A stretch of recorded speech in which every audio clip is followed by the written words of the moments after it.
Hocam bilseydim endişeleri de alakalı. Aynen. Güzel oldu.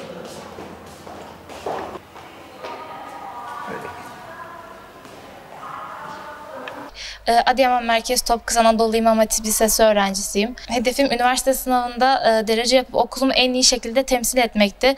Ancak bu süreçte 6 Şubat depremini yaşadım. Ailemle birlikte enkazda kaldık. Daha sonra babamın çabalarıyla enkazdan çıktım. Benim 3 yerden kaburgalarım kırılmıştı. Başka bir ilde ameliyat olmak zorunda kaldım ve uzun bir hastane süreci geçirdim. Bu hastane sürecinden sonra oturup kalkmada problemler yaşıyordum ve o yüzden ders çalışma imkanım da çok olmuyordu. Ailemin, öğretmenlerimin, arkadaşlarımın da desteğiyle artık iyileşmeye başladıktan sonra yavaş yavaş derslerime çalışmaya da başladım.